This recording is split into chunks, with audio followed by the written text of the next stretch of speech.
Dear brothers and sisters, you spend your whole life crafting out a direction, a trajectory, and as you get older and you look back at the twists and turns that happen, and you wonder at those times when those twists and turns were happening, where am I going to end up? And in the midst of something, you don't see the light. You don't see the where that you're going to end up. And subhanAllah, we see that obviously with trajectories more than anything else with families. You know, I will not forget, as we've been dealing with so many deaths in this community recently, so many people that are beloved to us, a death that shook our community a few years ago, the death of the young sister Zahra Khan, rahimahullah ta'ala, and her parents who showed such sabr, such love.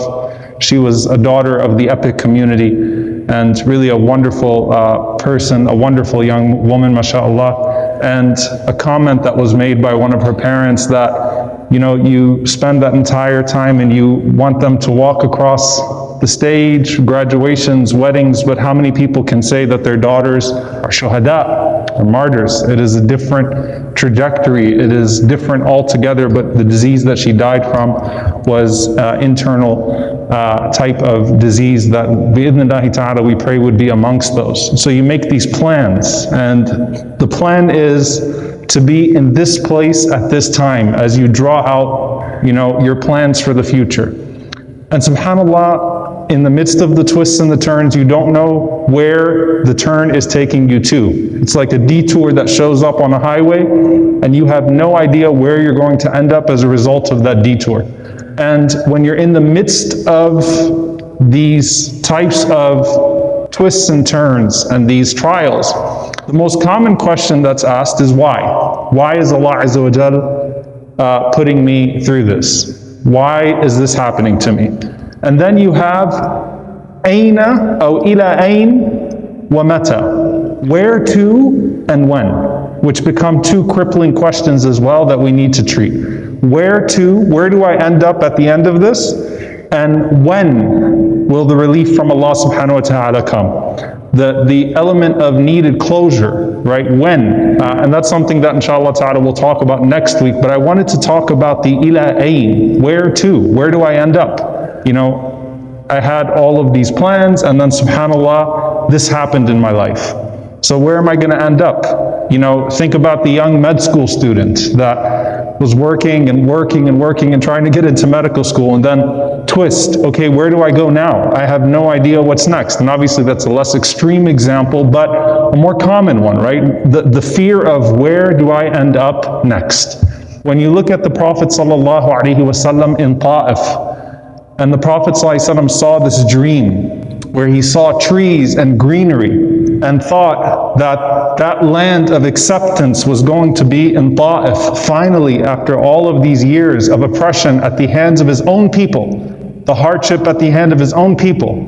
And he goes to Ta'if, and we know what happens there. Where? Ya Allah, ila man takiluni. Who am I left to now? Where do I end up? Where am I meant to be? Right? If it's not Mecca and it's not Ta'if, where? Medina was not, Yathrib at the time was not really an option, right? Where? Ya Allah. Am I at the mercy of these cruel strangers, or am I at the mercy of my oppressive people back home? Who am I at the mercy of, Ya Allah? Where do I end up now? Where do I go from here? And subhanAllah, you know, if you were to ask anyone who's going through these types of things, and we know what happened in Medina and the acceptance of Medina, there's a wisdom from Allah subhanahu wa ta'ala to the Prophet sallallahu alaihi wasallam in building the most perfect human being in the Messenger alayhi salatu wasalam, that the Prophet sallallahu alaihi wasallam had to go through Mecca and the boycott of Mecca and the rejection of Ta'if before he ended up in Medina.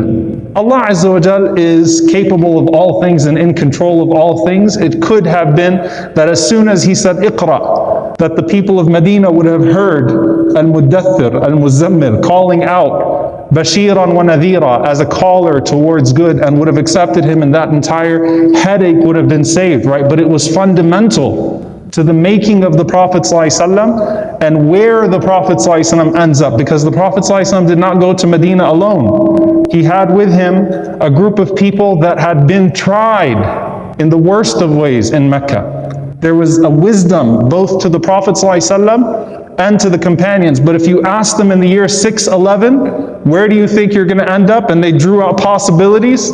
Medina would have probably been, Yathrib at the time, Medina would have been low on the list, if it was even on the list as a whole. But Allah Azza wa Jal facilitated the Prophet ﷺ in that direction. And there is no person that we take more of this from than Yunus alayhi salam. Yunus alayhi salam's life is full of lessons, and there's a reason why he's the first prophet that Allah spoke about to the Prophet sallallahu alaihi wasallam in the capacity of the revelation of the Quran. فَاصْبِرْ لِحُكْمِ رَبِّكَ وَلَا تَكُنْ كَصَاحِبِ الْحُوتِ إِذْ نَادَى وَهُوَ مَكْذُومٌ. One of the first revelations, to be patient with the decree of your Lord, and do not be like the companion of the whale when he was swallowed. Don't be like him at that moment. Don't turn away and don't be like him at that moment. But there are many elements of Yunus alayhi salam's life. I want to speak about one. But to get to that one element, let's go through a few things, small details that maybe get missed in the story of Yunus alayhi salam. And you read these stories of the prophets and subhanAllah, sometimes like the ayah hits you for the very first time. So we know إِذْ ذَهَبَ مُغَاضِبًا, when he left his people angry that they rejected Allah and that they were not showing any signs of progress. وَظَنَّ أَن لَّن نَّقْدِرَ عَلَيْهِ, and he thought that we would not punish him. Not that he thought that we couldn't punish him. Yunus alayhi salam thought, Allah will not punish me for this. I called these people, I did my job, I'm leaving them. 3 days and they're gone. ظَنَّ أَن لَّن نَّقْدِرَ عَلَيْهِ. He thought that Allah would not punish him for turning away. Not that Allah could not, but that Allah would not. And he's walking away from his people and he's leaving his people when Allah did not give him permission to do so.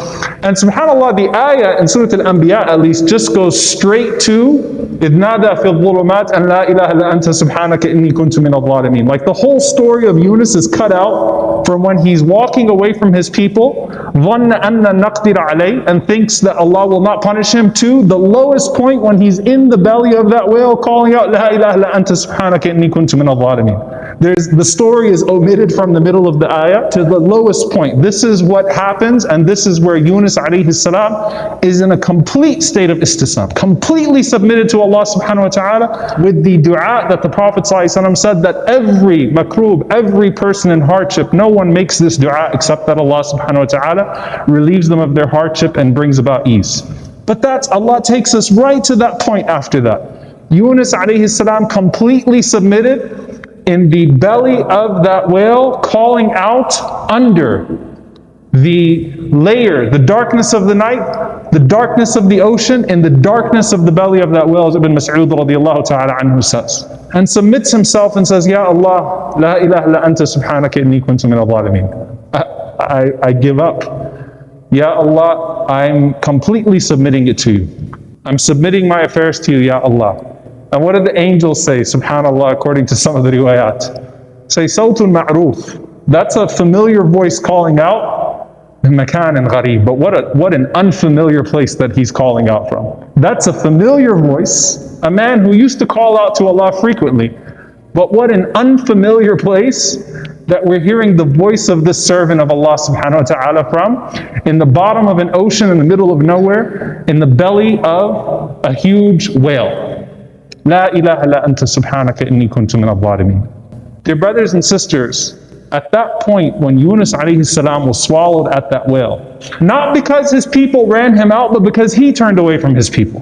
SubhanAllah, this is unique from the Anbiya, unique from the prophets. It was because of his mistake that he was in the belly of that whale in the first place. He put himself there. Allah Azza wa Jal did not tell him to go to the ocean. This was not like the Prophet ﷺ when he was ran out by his people, or the numerous stories of the thousands of prophets run out by their people. And he could have at that point said, who survives the belly of a whale? I'm done. I am done. Astaghfirullah. Khalas. That's it. I'm done. But subhanAllah, Allah says, had he not been from the musabbihin, had he not been from the people of tasbih that say subhanallah, that admit the perfection of Allah subhanahu wa ta'ala, then he would have been consumed in the belly of the whale, and that would have been the end of his story. Instead, what's the end of his story? The end of his story, فَاجْتَبَاهُ رَبُّهُ فَجَعَلَهُ مِنَ الصَّالِحِينَ. Allah chose him and made him better than before, and rose him up and made him from the righteous. What's the end of his story? The Prophet ﷺ saying, لا يقولن أحدكم إني خير من يونس ibn Matta. Not one of you say that I am better than Yunus ibn Matta, than Yunus alayhi salam. Of course, the Prophet ﷺ did not like when people would do mufadala, would talk about the virtues of prophets over others. Don't belittle Yunus alayhi salam. Don't speak badly about Yunus alayhi salam. فَاجْتَبَاهُ رَبُّهُ فَجَعَلَهُ مِنَ الصَّالِحِينَ. Look what became of him. Look what Allah Azza wa Jal made of him. But dear brothers and sisters, is there really any moment that you can think of where you could be lonelier or more desperate than Yunus alayhi salam in the belly of that whale in those moments? Is there any moment that a human being could feel completely disconnected from, what is he hearing? What is he hearing? What is he feeling? How is he even processing dua in the midst of all of that? But subhanAllah, look what Allah Azza wa Jal made of him. Now, what is the one point of the story that I want to get to? Because I said after why, there's often ila ayn wa ila mata. Where to and when, ya Allah. And we want to talk about where to. You have to let the whale spit you out wherever it's going to spit you out. What island is he going to end up on? What's the trajectory after that?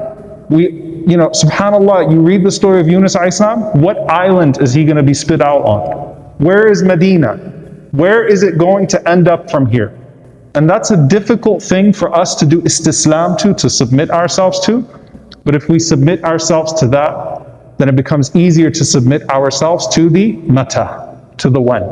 Because we know that wherever the destination is, so long as we are from al-musabbihin wal-mustaghfirin, those that glorify Allah and those that seek the forgiveness of Allah, wherever the destination is, it's going to be a good destination. As long as we're doing our part of tasbih and istighfar, of glorifying Allah and seeking forgiveness. And so the when is then facilitated by that. First you plug in the destination, then you look at how long it's going to take you. And we ask Allah subhanahu wa ta'ala to make our destination Jannatul Firdaus, the highest level of Jannatul Firdaus. We ask Allah subhanahu wa ta'ala for all of those that have buried their loved ones and whose lives have been completely uprooted by these untimely deaths. And I say untimely because Allah knows these times, Allah Azza wa Jal knows best. We don't curse time. That Allah subhanahu wa ta'ala will place you in a better destination.